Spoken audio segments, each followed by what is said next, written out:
It's a pleasure to be here. It's an honor to be here in such a, I was looking at the background of this group. It's an interesting group. And because we live in such interesting times, we need interesting groups like this to get together and to put out new ideas. And I want to put it to you this way. We desperately need new ideas. Not just for Singapore, not just for your respective countries, but indeed for the world. The last, how many days has it been? 5 days. I think Alex, it's all your fault. I think the world has been transfixed by the referendum in the UK on Brexit. I had expected a close vote, but I must confess that I didn't expect Leave to actually prevail. So it's been a surprise for many of us, and I'm sure over the last few days you've heard the pundits analyzing all the reasons for the UK's disruptive exit from Europe, and pundits have been in overdrive. I don't intend to just repeat a whole litany of that analysis. I think you all can read that for yourself. But nevertheless, since this is an ASEAN event, another regional organization, I think the reverberations from what's happening with Brexit cannot help but be in this room. So I just thought I would leave 2 points today for your consideration. One, on the scope and the pace and the sequencing of integration. One theme to think about. And the second theme I wanted you all to go through today is the impact of globalization and the technological revolution. The impact of these two factors on the prospects for middle-class citizens everywhere. All right, so just 2 things: integration and then globalization and technology. Let's deal with the first theme on integration. In May 2012, Mr. Lee Kuan Yew was interviewed by a German newspaper, Die Zeit, on his assessment of the European Union. You must recall that May 2012, this is after the global financial crisis in 2008 and 2009. The euro crisis had already emerged. I think even GE Capital had been sold, right, Rahul? So in the process. Or in the process of being sold. You were the CEO then. And I thought it would be worth just repeating or quoting what he said in May 2012. And when he was asked for his assessment of the European Union, he said, "No, I do not view the European Union as an inspiration for the world. I view it as an enterprise that was conceived wrongly because it expanded too fast and it will probably fail." It's very prosaic and very blunt, not at all diplomatic, but it is quintessentially Mr. Lee Kuan Yew. So the key words are conceived wrongly and expanded too fast. What this means is that a good idea, a great idea, if not grounded in reality, and if it is unrealistically ambitious, can still feel spectacular. And this is a salutary warning. Even as we in ASEAN established the ASEAN community, great fanfare, at the end of last year. But even as we did so, we recognized, in fact we have always recognized in the past few decades, that there is a great diversity of identities and a great difference in the economic development amongst the 10 ASEAN member states. And we have therefore always remembered that we should not overreach. Nevertheless, we in ASEAN appreciate that there are tremendous economic opportunities that accrue from a careful integration of our societies and our economies into a single regional market and into a compelling investment destination. A single regional market and a compelling investment destination. You might ask, why? Why even bother? Aren't you compelling individually? And the answer is that because of globalization, great attention has focused on continental-sized economies. The most obvious example since 1978 is China, 1.4 billion people. Another example of a continental-sized economy is India, 1.2, and India will overtake China, certainly in terms of its population and perhaps ultimately even in terms of economic heft within our lifetimes. The European Union was another example of a continental-sized economy. And of course, we have the United States of America. So in ASEAN, we thought that having a careful, not overly ambitious, but carefully crafted integration in a region with a still young and dynamic population of about 620 to 630 million people. In other words, we still have a demographic dividend that has not yet been fully harvested. And a combined GDP of 2.5 trillion US dollars. So just remember those two numbers. 630 million people, still young, and 2.5 trillion US dollars. Not huge by continental standards, but not something which you would dismiss out of hand. In other words, achieving critical mass and a sensible level of integration would give us a chance to compete with continental-sized economies for mind share, for investments, and to also compete to be a production zone. So that's the idea behind the ASEAN Economic Community. So we thought that we'll be able to attract foreign investments and, more importantly, create jobs for the region. And this will have immediately a direct impact on the lives of the 630 million people who call ASEAN home. And I think, my ASEAN neighbors here, all of us will know that in the past couple of decades, wherever you come from in ASEAN, our lives have been transformed. It may be different, but it is certainly very different from where we were a couple of decades ago. But a key point is that we must remain committed to this project, despite examples or despite upheavals elsewhere. We must still believe in the ideal, in the concept of a strong ASEAN community, but we shall do so slowly, steadily, carefully, get the sequence right, and get the scope of integration right. There's one more point I wanted to add, subtext I wanted to add to this point, which is that identities, values, culture, and institutions take time to mature and to converge. And you can't rush this. Whilst you are aware of the long-term destination, you also know that it takes time to cook a wonderful meal.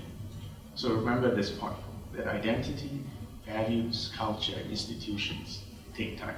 And even the European experiment, in a sense, has evolved over millennia. It's not even decades. It's over millennia, from the Roman Empire, the Dark Ages, the Renaissance. And then do not forget also that in the last century, the enormous wars and the millions of lives that were lost. So it took time for Europe to reach its current state. Whatever your view of Europe is, but the point is, it took time. And we are far less advanced in that journey in Asia and particularly in ASEAN. Okay, so that's all I wanted to say. Integration is still in our long-term targets, but we do so carefully, and hopefully we'll learn from other people's mistakes. The second point I wanted to address tonight is to focus on the impact of globalization and on technology, particularly digital technology, on our societies, with a particular emphasis on middle-class jobs and wages.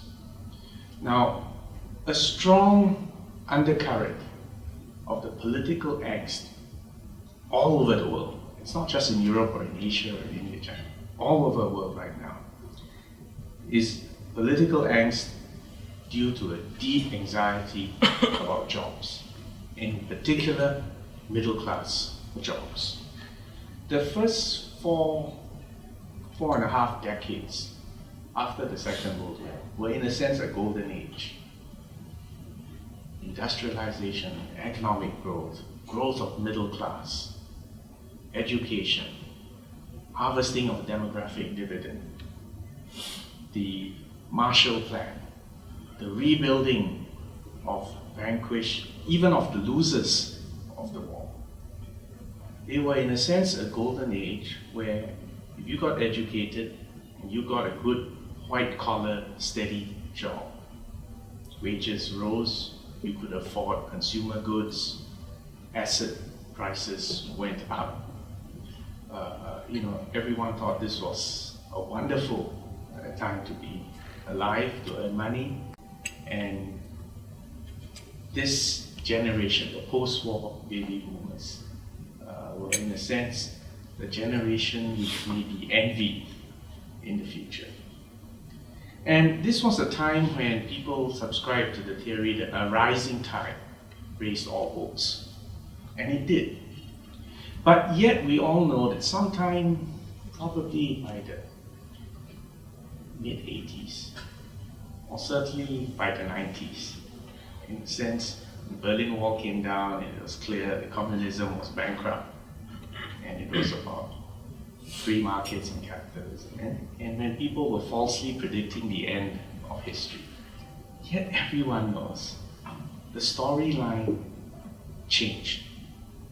And the challenge for us now is identifying the specific causes of the economic malaise that confronts us.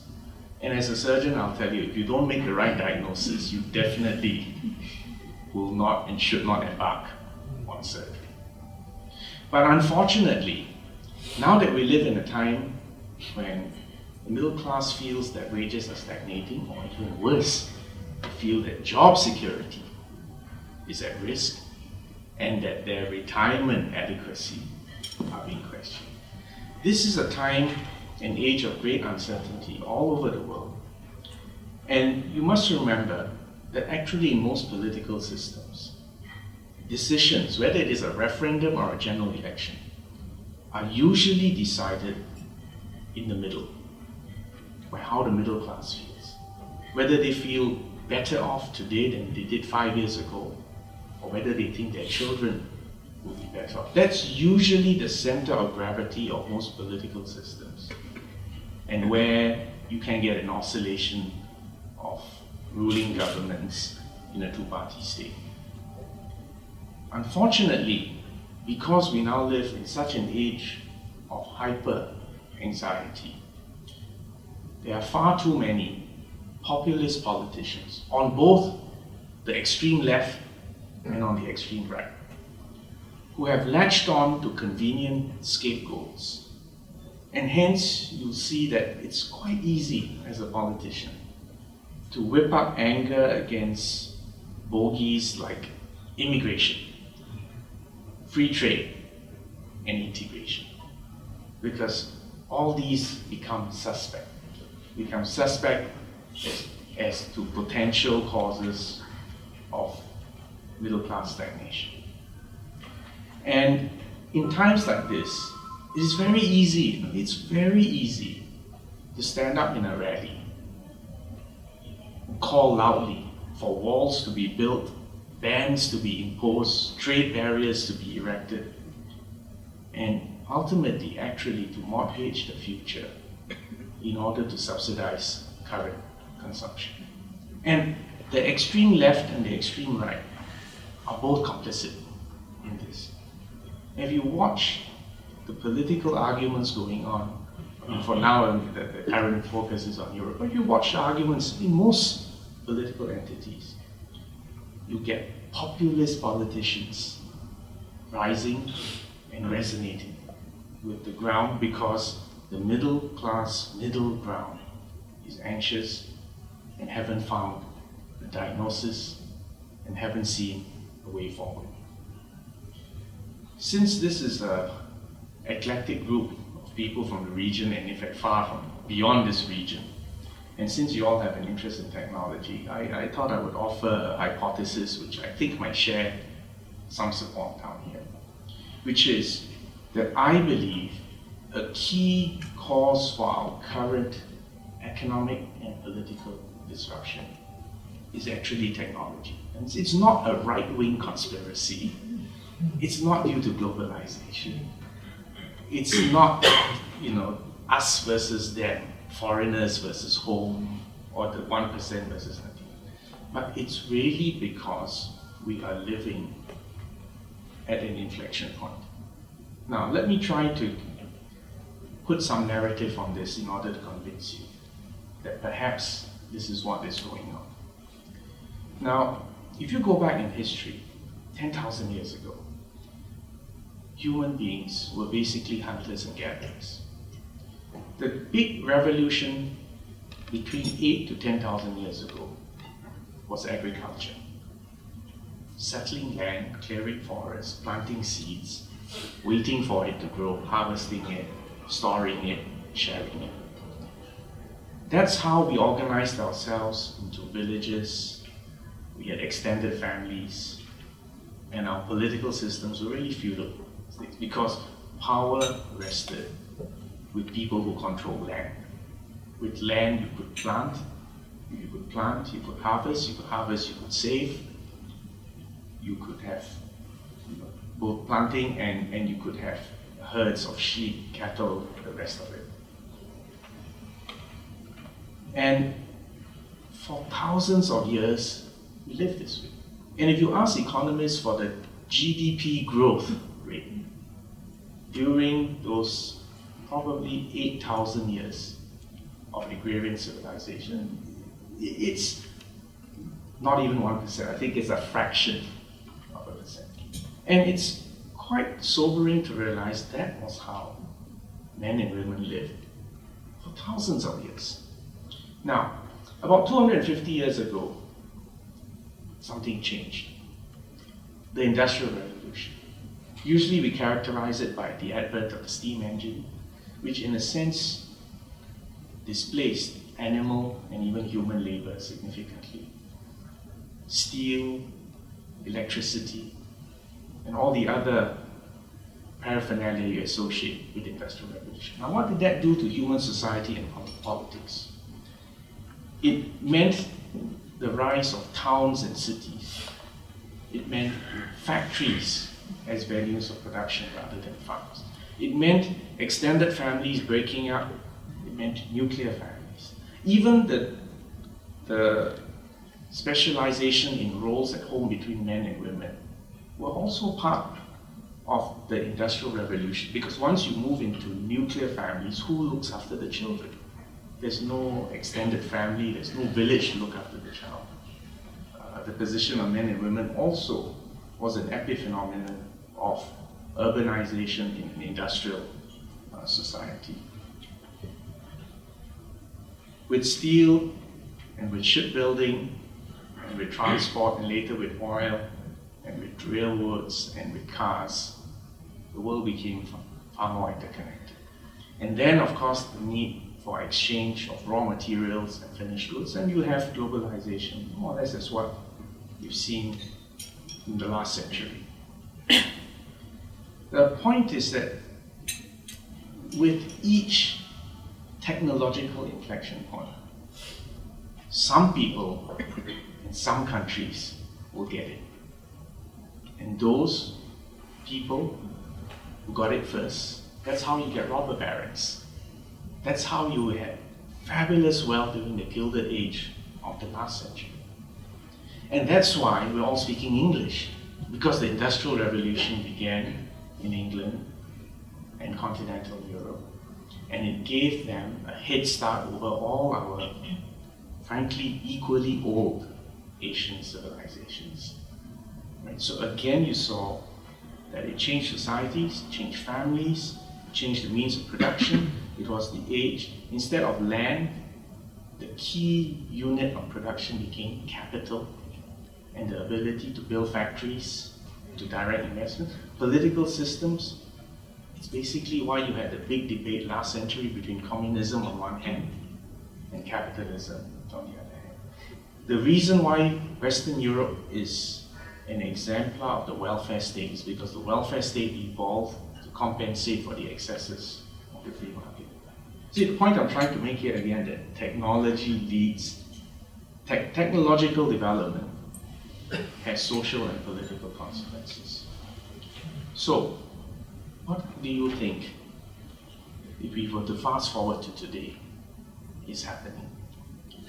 We have a new era. I mean, it began with the transistor, I think in 1947, William Shockley in Silicon Valley, and there's no accident why Silicon Valley continues to be.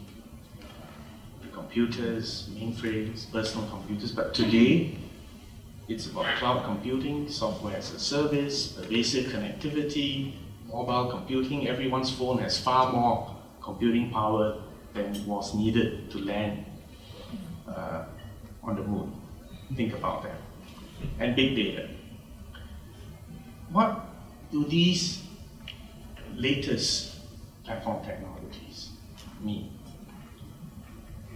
On one hand, it meant the world has become far more connected, interconnected than ever before. And we're all immediately aware of what's happening in London or in any other place. We are aware of each other, but in fact, it hasn't made us one happy global village. Because in fact, what the internet has also allowed us to do is to organize ourselves into planetary tribes with all the bad old habits of tribes of the past. Meaning, you differentiate, you discriminate, you fight if need be for resources, for influence. It's not one happy global village. In fact, it's a time now when the majority has a minority complex. Think about that. For thousands of years, we've lived with people who look like us, smell like us, pray to the same God, ate the same food. Now, suddenly you're aware that even if you're a majority in your own country, an Englishman may be a majority in England, but he's acutely aware in London, he's a minority. In Singapore, Chinese may be a majority, but we're a minority in Southeast Asia. So suddenly everyone has got a complex. That's one consequence. But the other consequence of these leaps that are occurring in artificial intelligence, in robotics, in additive manufacturing, is that actually I believe we are at a point when many good, white-collar, middle-class, previously secure jobs are at risk.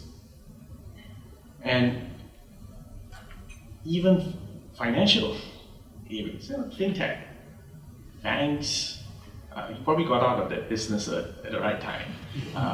If you were a stockbroker in the past, and today how many of you actually call your stockbroker to buy and sell shares?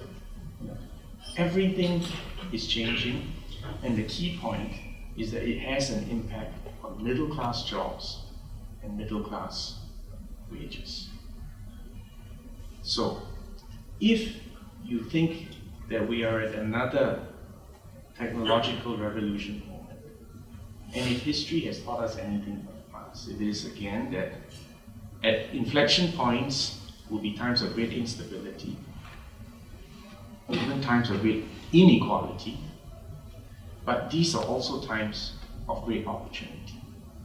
And if some of us, or some countries, or some regions get it, and get it early, we have a chance.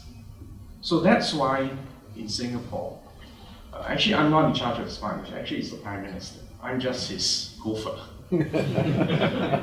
But we believe that there's a revolution going on, and we need to get it, and to get it early, in order to do a couple of things.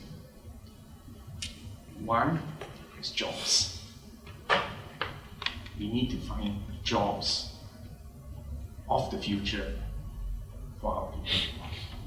Two, we need to improve the quality of life and services the government provides.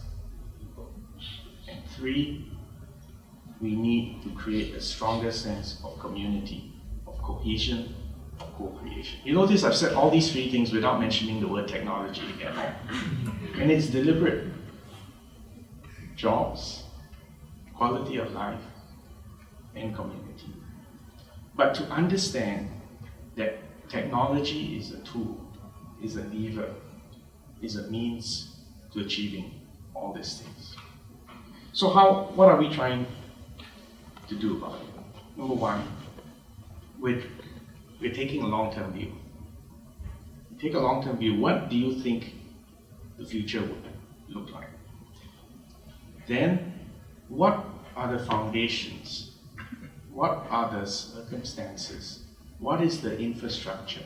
What are the systems and institutions which you need to lay now to prepare for that digital future? Because I told you just now, I said I'm looking at jobs. Well, the first thing you need to do is education and training. The old paradigm of going to school, getting a degree, becoming an ophthalmologist. And I can tell you, my skills and my knowledge has a half-life, certainly in ophthalmology, maybe about 3 years, because the machines, technology has changed. I can't just go back and pick up your eye and operate on it. You wouldn't want me to do that because you would want someone who is working daily with the latest tools. So that's why in Singapore we've launched Skills Future. We're providing for people, we're even putting funds in everyone's account. Pick and choose one area, but it has to be an area which is relevant for the future. And we're going to focus on post-employment training, just as we have focused in the past on pre-employment training, which is your education system. That's one example. If you look at another example, and of course here's where I say we have cheated. We say smart nation because we're only a city-state compared to Indonesia or Australia or any other continent-sized economies. It's much easier for me to lay a fiber to every single pole. In fact, if you dismantle your optical network terminator, there are 2 fibers. That's called future-proofing. Right? We have every intention of making sure that on the infrastructure layer, Singapore will be in the lead. And you should have the highest and most cost-effective broadband access in Singapore. Whether you're a homeowner or whether you're a business owner or whether you're just an employee, the internet should work and work seamlessly, and work reliably, and work cost-effectively. So that's 2 layers, right? There's education, there's infrastructure. But there's another layer above that, and that is the whole business ecosystem, which I think many of you here will appreciate. Because there's no point just having infrastructure, no point just having people who are trained. But what the world needs today actually is smart money. Dumb money is money that you get from your own savings, or worse, from your family or your friends. Smart money are investors who understand what you're trying to do, who can guide you, connect you, network you, give you access to technology and markets, and help your company get through the incubation process. You see, nowadays, the barriers for entry are actually very low. You don't need to run your own server. There's cloud computing. You don't need to have all your, you can have your personal data hard disk to keep your videos and photos, but your business stuff is out there, and the costs per gigabyte are coming down, trending to 0. What you need now are ideas and connections. And the other challenge is whether you're starting a startup in Singapore or in Jakarta or in Malaysia, almost from day one it has to be globally competitive. Because you can't protect your idea and your startup from competition elsewhere. So this is a harder bit that we are working on, which is the whole enterprise and entrepreneurship ecosystem. But at least we are seeing progress on that front. Our startups, we've got this place in One North near your office called Launchpad. It's full. We've had to extend it twice already. And equally gratifying, people from outside Singapore also trying to get in. So for instance, when I negotiated the comprehensive strategic partnership with Australia 2 months ago, one part of the agreement was they want to build what they call a landing pad for their entrepreneurs who are trying to expand beyond Australia and get to Asia. They want to build one such center down here. And some of our startups and digital startups have become unicorns. Unicorns are companies with a valuation of $1 billion. Now, of course, we know those things will fluctuate up and down. But the point is, there is a renewed spurt of energy in the startup space. Another thing which we are doing as a government, and this relates to opening up data. And we don't do it just as a matter of ideology or because we believe this. We do it because of a couple of things it achieves. Number one, the Singapore government has always prided itself on honesty, reliability, transparency. So we don't have any dirty little secrets to hide. When you tender for something in Singapore, it all appears. There's no underhand deals possible because the system is so transparent.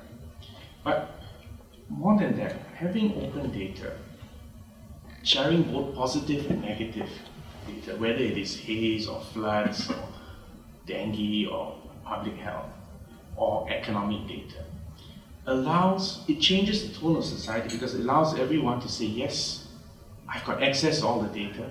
If I can create a better solution, I can do so. My apps have access to the same database that the apps that the government is using. And if my app works better than the government, we will gladly buy it from you. We will upscale your prototype into a national solution, and if it works, it becomes your calling card when you try to expand globally. And I'll give you the example which we did for water. We didn't invent reverse osmosis. But ever since we got kicked out from Malaysia, I'm saying this quite frankly, water was an existential issue for us. We spent 50 years trying to crack water. Well, we didn't invent reverse osmosis, but once we realized that reverse osmosis completely transformed the economics of water, and water was no longer a limiting factor for growth. We upscaled it at national solution, and today our water companies have got business opportunities in the Middle East and Africa, in far-flung parts of the world. So in a sense, we're trying to repeat the water story, even in the digital space. Anyway, I think I should stop here, but end by adding this point, that within ASEAN, if you go to KL, if you go to Batam, if you go to Jakarta, you will see similar things happening. Whether or not their governments are, make as much noise about it as I do, I don't know. But the fact is, the entrepreneurial spirit is alive and well in many other parts of ASEAN. So my hope from an ASEAN perspective, as we integrate, we focus, imagine fiber everywhere throughout ASEAN, entrepreneurs having opportunities throughout the continental size economy. Taking advantage of our diversity in culture and language to provide new products and new services, to take our artistic and cultural sensitivities, to create new forms of art which would resonate and have interest in other parts of the world. The point I'm making is that actually there are great opportunities for us, and if we can get this right, and we can create good jobs, and we can improve the quality of life in our region, and we can strengthen social cohesion without blunting identities, but without it being expressed in extremist or separatist tendencies, then there is every chance of another golden age in front of us. So we embark on this journey because we must. Right, so I'll stop here and I'll take questions, but I hope I've given you, in a sense, therefore, I've joined the dots. I've joined the dots from Brexit to ASEAN, I've joined the dots from foreign affairs to the digital economy, and hopefully given you all good reason to be here in Singapore and to continue on the next phase of the journey. Thank you all very much.